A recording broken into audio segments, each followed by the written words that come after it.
Hello everyone, Kev here and welcome back to the Lorcana Lexicon. I'm doing a stand-in thing today just because I've been doing desk work all day today.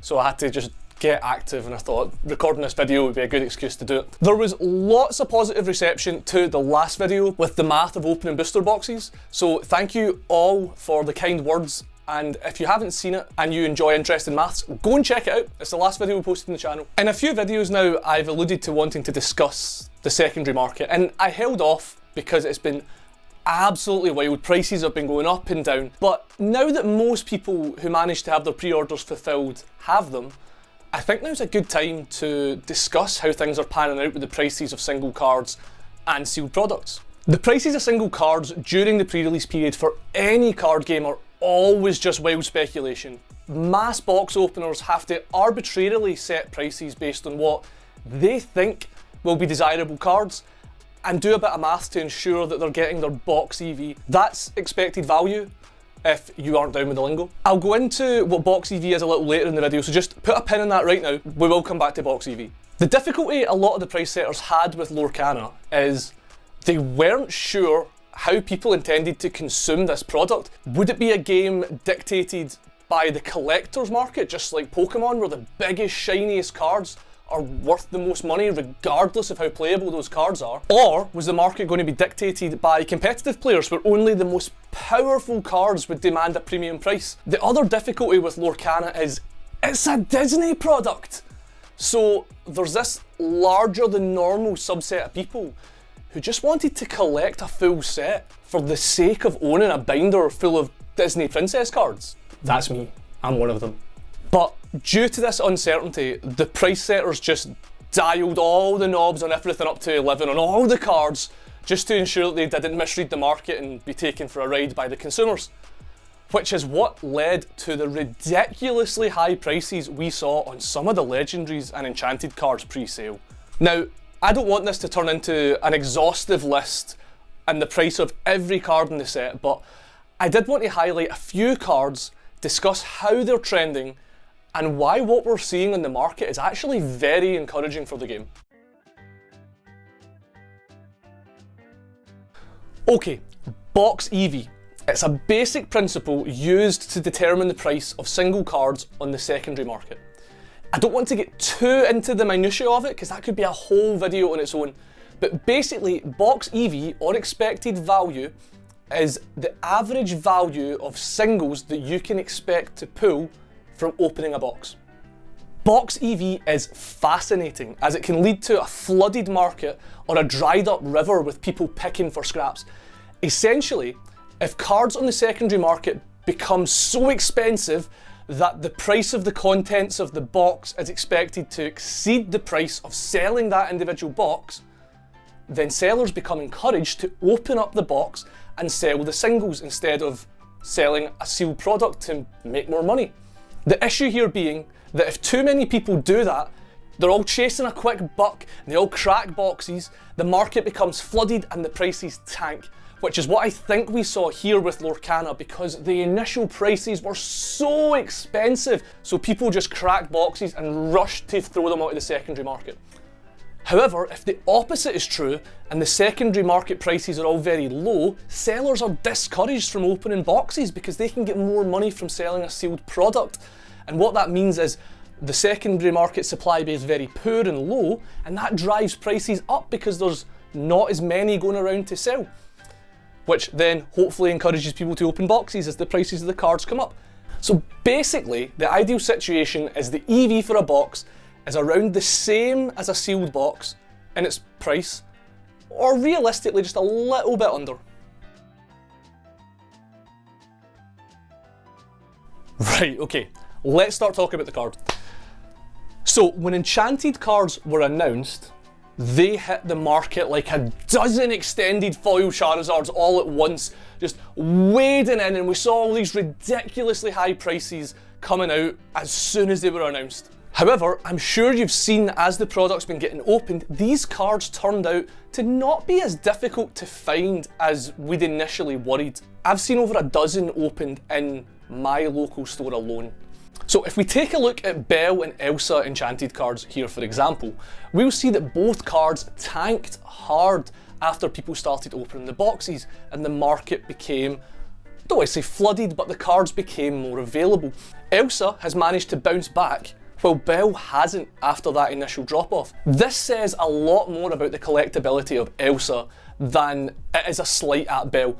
In fact, only 2 Enchanted cards have managed to start climbing again after the crash, and that's Elsa and Mickey, which, to be honest, that makes perfect sense. These are the 2 most collectible Disney characters in this set.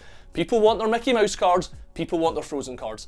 And that's true across this market. You'll see that there's a little bit of an inflation on Mickey cards and there's a little bit of an inflation on all those Frozen cards.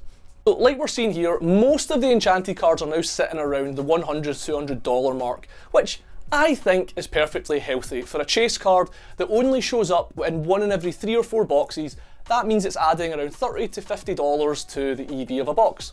I will say though, if you did happen to open one of these, the time to sell for its maximum value has passed.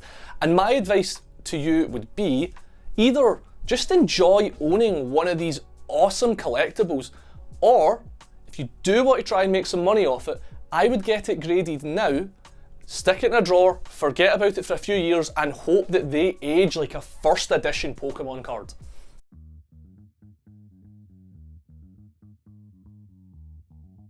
When we look at the non-Enchanted cards in this set, the price correction has happened quite fast as well, and interestingly, the prices here are completely driven by the competitive playability of the cards and less about the collectability or even the rarity, as we'll see. To prove my point about this being a competitively driven market, let's have a look at a few of the bigger movers in the space. Cards like Lilo, Be Prepared and Maleficent all took heavy hits as soon as the market became flooded, but due to the demand on these cards, due to the competitive environment and these cards being very, very viable in it, they have all steadily started to climb back up to their pre-release price, and in some cases exceeding that. And the opposite can be seen here on cards like A Whole New World, which was heralded as one of the most powerful cards in the set, but it just doesn't seem to have panned out that way. And so it appears to be in fairly low demand, and that is reflected in the secondary market as we're seeing the price just bottom out after the market became flooded with cards when people opened their booster boxes up. Rares that were included in the intro decks have also taken a big hit. Regardless of their playability, these cards are just too plentiful right now and easy to acquire thanks to their inclusion in these intro decks. They're just unlikely to bounce back in the same way that some of these other non-intro deck competitively viable cards have. And I don't think we'll see these cards really start to take an uphill climb in the short term at all. This kind of competitively driven market is also exceptionally apparent when we look at the prices of the legendaries from the set, most of which fell off a metaphorical cliff. Like, look at the beast. Even the branding power of Mickey Mouse couldn't help the brave little tailor to maintain its high price point. But a legendary like Rapunzel, who seems to be proving her salt as a competitive powerhouse, continues to climb beyond what its pre-order price was. And I just want to clarify, this isn't doom and gloom. As single cards start to slip, the EV of the box follows suit and comes down as well. Now I know some cards are bouncing back like we looked at, but most cards are staying low unless you are the most competitive cards in the set. This tank is happening across the board, and this will hopefully lead to the price of sealed product coming down and become something a bit more palatable and not the extortion that some of my friends across the pond have been having to deal with.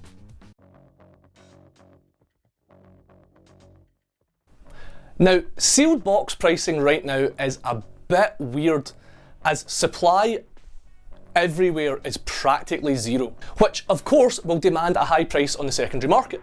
But the truth is, right now, we're in this odd limbo with the availability of the product. For those of you who don't know, the official release date for Lorcana is actually the 3rd of September. Ravensburger were kind enough to allow brick and mortar stores to have first crack of the whip and serve their communities before the big chain stores and online sellers could outmuscle them with lower margins and larger marketing budgets. And that's great. Ravensburger have done a stellar job, but some brick and mortar stores just don't always have the cash flow to throw large amounts of money at a product release. So bought what they could, and now it's gone. There's none left. The supply is dry.